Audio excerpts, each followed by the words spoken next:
आजा रे चित चोर संवरिया, फाड़ी तेरी गुजरिया संवरिया, आजा रे आजा।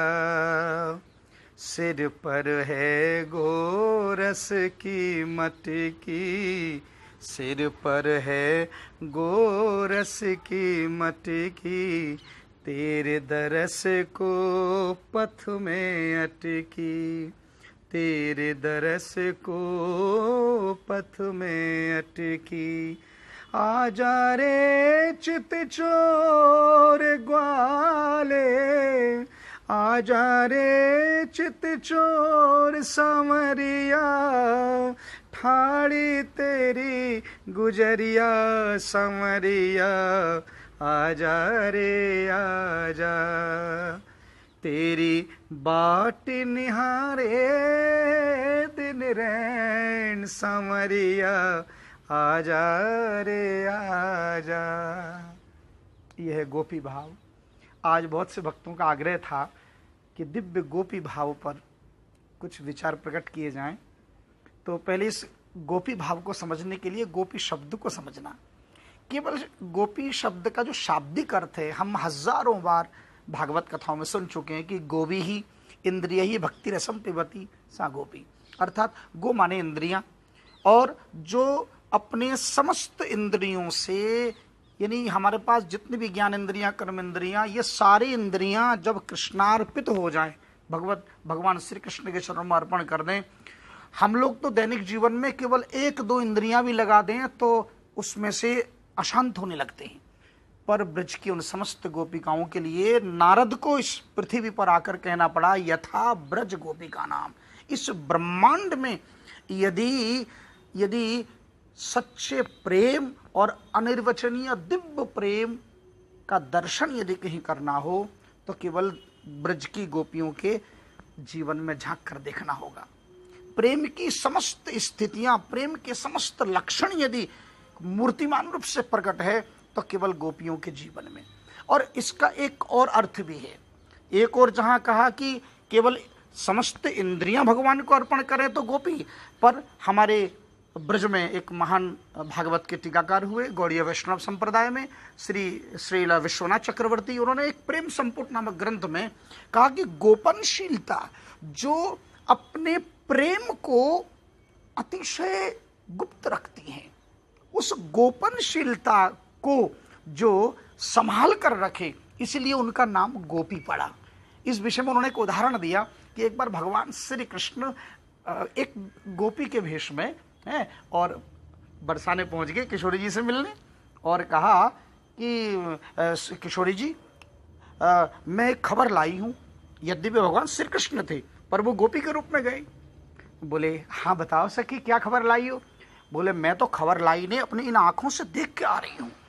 ये जो नंदलाला है ना, इनका प्रेम सच्चा प्रेम नहीं है। ये तो ब्रज में किसी भी स्त्री से, किसी भी नारी से बड़ी हंसी ठिठोली कर करके सबसे बात करते हैं। इन्हें जैसा भाव आपके प्रति रखते हैं वैसा ही भाव वो संसार में जितनी भी अन्य गोपियां हैं ब्रज में सबके साथ एक जैसा व्यवहार करते हैं। तो मुझे तो लगता है कि उनका प्रेम सच्चा प्रेम नहीं है। राधा रानी ने मुस्कुरा कर कहा, अरे सखी तू नहीं जानती, मुझ में और श्याम सुंदर के प्रेम में कोई अंतर नहीं है। वो मेरे प्रति उनका प्रेम कहीं प्रकट न हो जाए, दूसरे को पता न चल जाए, तो मेरे प्रेम को अतिशय गुप्त रखने के लिए, दिखाने के लिए, जगत को दिखाने के लिए दूसरों से हंसी ठट्टा करते हैं।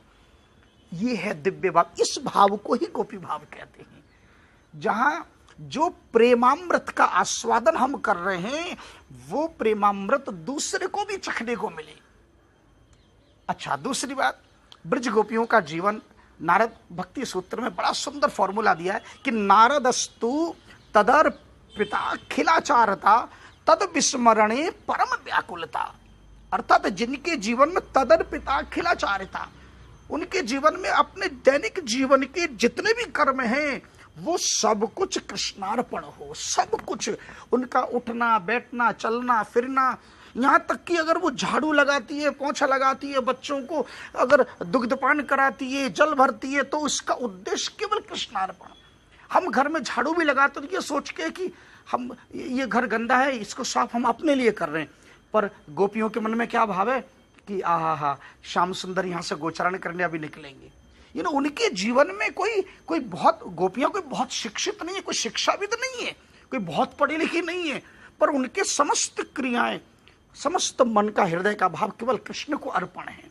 श्रीमद् भागवत में बड़ा सुंदर इसका वर्णन किया कि या दोहने बहनने मथनोपलेप प्रेक्षेक्षणार्बरुदितो क्षणमार्जनादौ गायन्ति चैनमनुराग्धियोऽश्रुकण्ठ्यो धन्या ब्रजस्त्रियोरुक्रमचित्याना।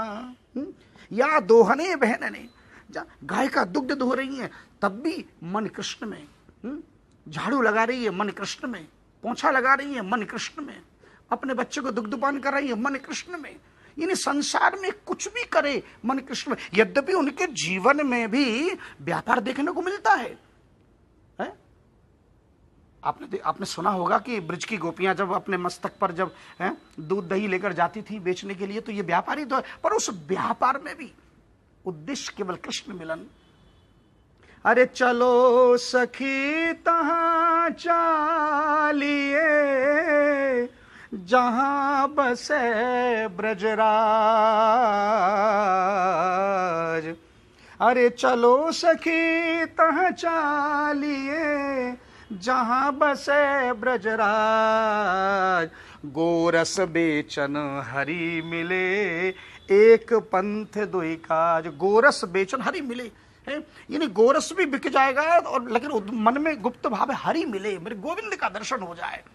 अरे बहन कोई कन्हैया ले रही कन्हैया, यानी उस पात्र में भी दूध दही नहीं है, उस पात्र में भी कृष्ण बैठे हैं। ये जो भाव है, जहाँ अपरिच्छिन्न भाव, प्रेम की जो 6 लक्षण हैं, प्रेम की 6 लक्षण कौन कौन से, ये सब के सब लक्षण केवल गोपियों के दिव्य चरित्र में परिलक्षित होते हैं। ये 6 लक्षण नारद भक्ति सूत्र में है, जिसका नाम है कि गुण रहितम कामना रहितम प्रतिक्षण वर्धमानम अविच्छिन्नम सूक्ष्मतरम अनुभव रूपम। नंबर 1 गुण रहितम, अर्थात जहां सच्चा प्रेम होगा वो केवल गुण के लिए नहीं, सांसारिक प्रेम तो गुण देख करके ये मेरे लिए ये कार्य करता है, अच्छा हाँ ये नाचता बहुत बढ़िया है, आहा ये गाता बहुत अच्छा है, तो लेकिन सच्चा प्रेम जहां होता वहां गुण नहीं देखा जाता, बस प्रेम होता है।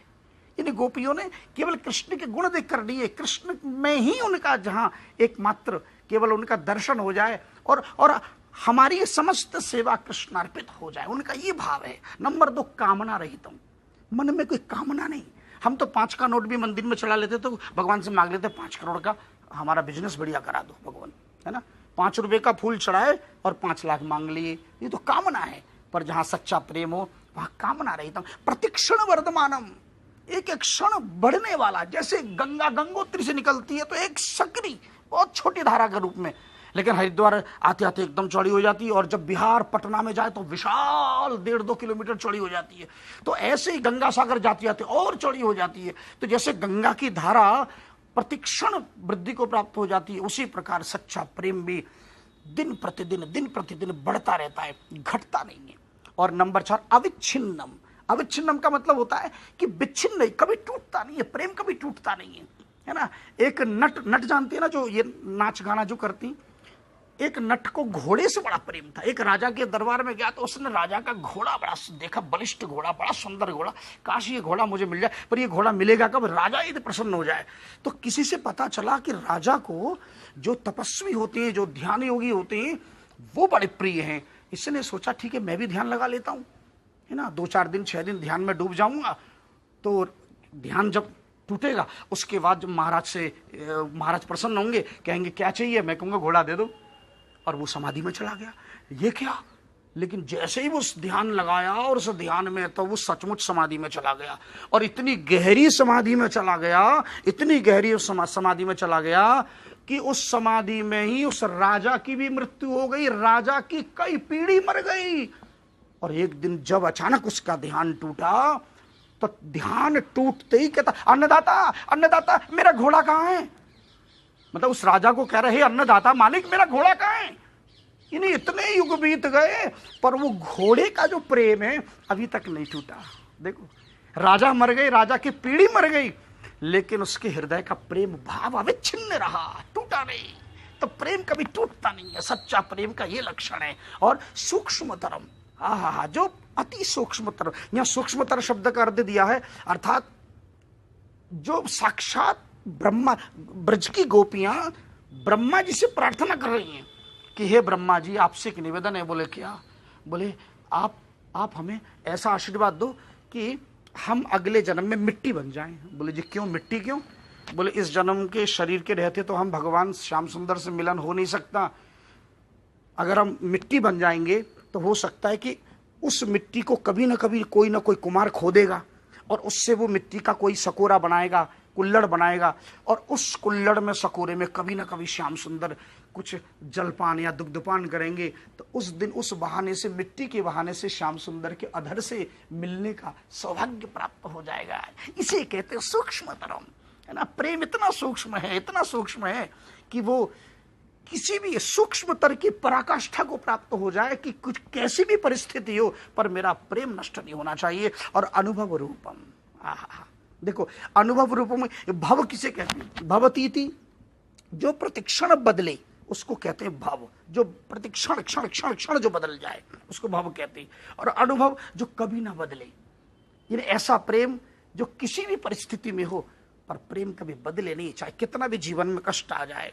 और देखिए इन गोपियों के भाव के विषय में उद्धव जी ब्रज में जब गए ज्ञान का उपदेशक बनकर, तो लौटते समय कहा कि आशा महो चरण रेणु जुसा महश्याम वृंदावने किमपि गुल्मलता औषधि नाम, है कि हे प्रभु ऐसी कृपा करो कि वृंदावन में कोई गुल्म, कोई झाड़ी बनूं, लता बनूं, कोई मृग बनूं, कोई पक्षी बनूं, ताकि इन ब्रज गोपियों के चरण धूल मेरे मस्तक पर उड़कर गिरे। ये उद्धव के गोपी भाव देखिए कितना श्रेष्ठ है कि उद्धव जी भगवान के अनन्य सखा इन गोपियों का चरण धूलि अपने माथे लगाने के लिए कामना कर रहे। और ब्रह्मा जी, ब्रह्मा जी ने तो क्या, बृहद वामन पुराण में ब्रह्मा जी कह रहे हैं कि 60 वर्ष सहस्राणि मया तप्तम तपः पुरा तथापि न मया प्राप्तास्तासां वै पादरेणवः, है कह रहे 60 वर्ष सहस्राणी, 60,000 वर्ष तक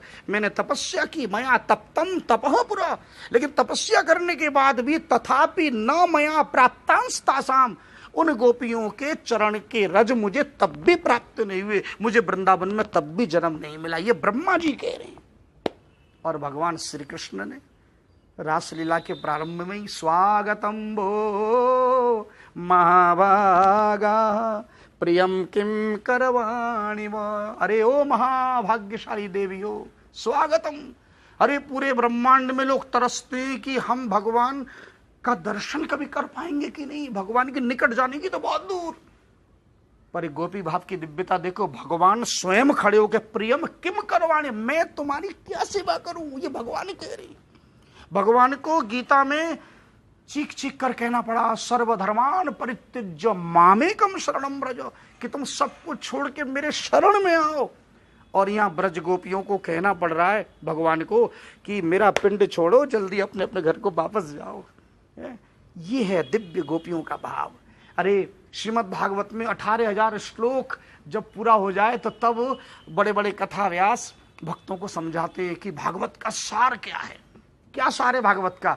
तो प्रायः कहते हैं कि केनाप्य उपायेन, कि केवल एक ही सार है। बोले क्या? बोले तस्मात् केनाप्य उपायेन मनः कृष्णे निवेशयेत्, कि अब ये निकेन प्रकारेण मन श्री कृष्ण के चरणों में निवेशित हो जाए, केवल ये। और यहाँ तो मन पहले से श्री कृष्ण के चरणों में निवेशित है कि उनका चलना फिरना, उठना बैठना, सोना जागना सब कुछ केवल कृष्णार्पण है। इसलिए गोपियां देखिए, गोपियां 4 प्रकार की थी उन लीला में। एक गोपियां नित्य सिद्धा, एक साधन सिद्धा, एक श्रुति रूपा, और कुछ गोपियां प्रकीर्णा। नित्य सिद्धा जो नित्य गोलोक में उनके साथ में होते हैं, और साधन सिद्धा जिन्होंने साधन के माध्यम से केवल 1-2 लीला में, यानी द्वापर में, जैसे ललिता, विशाखा, तुंगभद्रा आदि, जिनको एक बार रास लीला में वह परम सुख प्राप्त हुआ, परम दर्शन प्राप्त हुआ, वो साधन सिद्धा। और श्रुति रूपा जो वेद की श्रुतियां जो गोपी बनकर आए किसी न किसी कल्प में, उनको श्रुति रूपा और प्रकीर्णा जो बड़े बड़े दंडक बन के ऋषि मुनि तपस्या के माध्यम से जिन्होंने भगवान पर मोहित होकर भगवान से गोपी भाव की भिक्षा की कि हे प्रभु हमें और कुछ नहीं चाहिए, एक बार आपके चरणों की सेवा का अवसर दीजिए। बस जो अपने समस्त इंद्रियों से केवल और केवल भगवान श्री कृष्ण को सुख देना चाहती है, सुख लेना नहीं चाहती है, केवल सुख देना ही जिनके जीवन में एकमात्र उद्देश्य हो, बस केवल यही पूर्ण रूप से अंत में चलते चलते मैं कह रहा हूं, एक बार अर्जुन ने पूछा भगवान श्री कृष्ण से, प्रभु सच्ची बताओ आपके हृदय की बात इस धरती में कौन जानता है? तो जानते हैं भगवान श्री कृष्ण ने मुस्कुरा कर कहा है, बोले इस धरती में गोपियों के अतिरिक्त मेरे हृदय की बात कोई नहीं जानता। बोले कैसे? बोले जानंती गोपिका पार्थ, अरे ओ पार्थ, जानंती गोपिका पार्थ नान्य जानंती तत्वतः, केवल गोपियां मुझे जानती हैं और गोपियों के अतिरिक्त मेरे मन का भाव, मेरे मन की मनोदशा इस धरती में कोई नहीं जान सकता। इसी को कहते हैं सूक्ष्मतरम अनुभव रूपम। तो ये गोपी भाव है। मैं इस कली काल में हम लोग भी यदि कृष्ण के निमित्त करें, ये नाम जब भी हम जो करें, हरे कृष्ण कृष्ण कृष्ण हरे हरे, हरे राम राम राम हरे हरे, ये कृष्ण को सुख देने के लिए करें। यदि मेरे गोविंद को अच्छा लगेगा ये सोच के यदि हम नाम जप करें ना, तो जिनका नाम जप में मन नहीं, अभी तो हमें कुछ पाने के लिए करते हैं तो इसलिए मन नहीं लगता, पर जिस दिन हमें लगे हमारे श्याम सुंदर कैसे प्रसन्न होंगे, तो गोविंद को प्रसन्न करने के उद्देश्य से जब नाम जपेंगे तो देखना नाम जप में कैसा दिव्य आनंद की अनुभूति होगी। यही गोपी भाव है। जय जय श्री राधे।